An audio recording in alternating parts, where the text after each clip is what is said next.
Well, happy 2 days before Christmas from a bunker in Indiana where it's minus 10 degrees outside and a wind chill of minus 39, but thankfully I'm indoors and have heat. We're going to look at Jonah 2:5 today. It's not a long verse, and we're going to learn a new thing or two. So see if you can pronounce this first line. Here's how I would pronounce it. Afaf uni mayim ad nefesh tehom Yasovaveni. Okay, I'm going to treat this shava as a vocal schwa because it's preceded by a long vowel. Yasovaveni. Okay, what do you recognize here? Anything? The ni is me. So these are pronominal suffixes. Ni here is me. Object suffix, actually. Surrounded me in both cases. These are synonyms. More on that in a second. I translated them both as surround here. If I were doing my own version of the Bible, I would find a synonym for one of them. But they both have the connotation of surround. But in good writing, you don't use the same word this close together. You vary it up a little bit. And so Jonah's varied it up a little bit. This may be Jonah reflecting on his time in the waters rather than him composing poetry. He's very talented, right? If he can compose poetry while he's inside a fish, maybe. Okay, inspired, right? In a fish, but this is where he's at. He's in the fish. He's in the waters, and he's crying out to the Lord. He's repenting. What else do we recognize here? Well, we know mayim is waters. You should know that by now. Ad means as far as. Nefesh I've translated life. Older translations, like the King James, translated it as soul, but that's misleading because Hebrew doesn't use the word nefesh in relation to a detachable soul. Cut a dotted line and give it to God. Rather, if you look at Genesis 2:7, is it? God took the dust, he breathed into it, and Adam became a living nefesh. He became a living soul. Soul in the Old Testament refers to the whole person, the whole living being, not to a part of a person. So life is probably a better translation. Deep, tehom, is a way of referring to the waters, the ocean, or the sea, Mediterranean Sea in this case. It's used in Genesis. The darkness was over the face of the tehom, of the deep, and the Spirit of God hovered over the face of the waters, the mayim. So there is, I think, an overtone of the chaotic waters of the, pre-creation, as it were, where God creates order in Genesis 1 out of tohu vavohu, formless and voidness. So there might be a hint here of the need for new creation.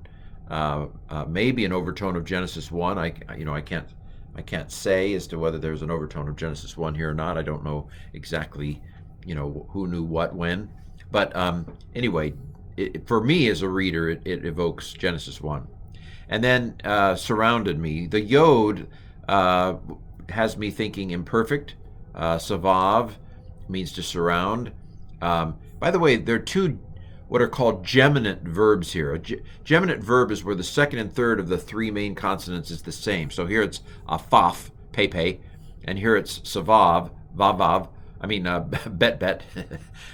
So there's nothing unusual going on with them here. Sometimes geminates, they say, why write it twice when I can just write it once? But not here. They're both written twice here. You might know the star system, Gemini, the twins.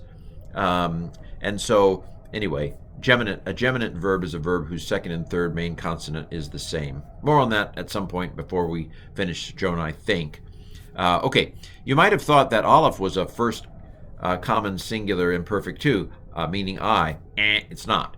This is actually perfect. But you might see the shuruk here. That's third common plural, perfect. Remember, perfect adds stuff on the end. The imperfect adds stuff on the beginning. So this is an imperfect with a yod, third masculine singular. The deep surrounded me. And then this is a perfect with a shuruk at the end. Something, they surrounded me. And we know what the something is from mayim. The waters surrounded me as far as my life. Notice that in prose, we would expect vavs like, we would expect a vav on the beginning of the verse. We would expect a vav here on Yesova Veni. And also articles are missing. I want to see the deep as far as my life, but in poetry, you don't have to do all those things. Poetry is sparser words, more impressionistic, and less thes and ands. We may feel the need to insert them to make a good English translation, and there's nothing wrong with that. This is the value of knowing Hebrew, is you know what it really says. But anyway, waters surrounded me as far as life. The deep surrounded me. Okay, is there anything I haven't said? I think I've said it all that I wanted to say, so let's go on for the rest of the verse. See if you can pronounce it. Sof kavush la roshi. Okay, and that's a Saluk accent on the last syllable, on the last word. Last syllable, the last word of the verse. Sof, by the way, this is called a sof pasuk, the period. But sof means reed. Now, my daughter's name is Sophie, which means wisdom. It's from Greek, but so she's not Miss Reed. Anyway, also the Reed Sea. The Red Sea in Hebrew is not called the Red Sea. It's called the Sea of Reeds. And so you'll see Soph in Exodus as well. Anyway, so the waters surrounded me as far as my life.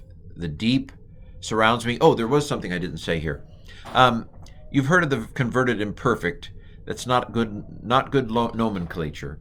But the old timers used to say, well, it's an imperfect, and the vav patak doubling converts it from past tense to future tense. Or I'm sorry, the converted imperfect would convert it from the future to the past tense. So there is no vav here, perhaps because it's poetry, but maybe this should be translated, the deep surrounded me, as if it were a converted imperfect. I don't know about that. The way I've translated it here is the imperfect really doesn't mean future tense, right? The imperfect tense means incomplete. And so I translated it vividly. The deep is surrounding me. Here I am in the water in a fish, and the deep is surrounding me everywhere. Kind of a vivid Canadian way of talking. So I'm walking down the street, and this guy comes up to me. So anyway, this is imperfect, but it's not future. Okay, so reed being wrapped to my head. So le roshi, the hirik yod you should know is my. The tav, the lamed you should know is to, and then rosh is head. So to my head. Reed being wrapped to my head. So the new bit of grammar, 8 minutes into this video, the new bit of grammar is kavush, skadoosh. No, that's not what this is. Okay, kavush is a passive participle. Believe it or not, we know active participles. I've done a video on active participles. There are passive participles. So if an active participle would be wrapping, not but wrapping, there is a passive version of that is being wrapped. The ing is on the being, and it's passive. The reed is being wrapped around my head. That's a very interesting visual. But the vowel pattern for the passive participle is a long A, kamatz, and a sharuk. This is the pattern. Kamatz sharuk. Kavush. And it means being wrapped. And so this is something to know. Seal it on your brain. It's not very common, to be honest. But you should have encountered it in this course, and you have. It is a call passive participle, which is the base stem. Also, I prefer the letters G, the G stem, the Grundstamm, the base ground stem. So you might call it a G passive participle. I abbreviate it GP, not for whatever GP stands for. GDP? No, that's not it. Something different. But GP, the call passive, the Grundstamm passive, the passive participle in this case. It's long A and sharuk. Well, I have 17 seconds to beat 10 minutes, so thank you for playing with Jonah 2.5 in cold weather.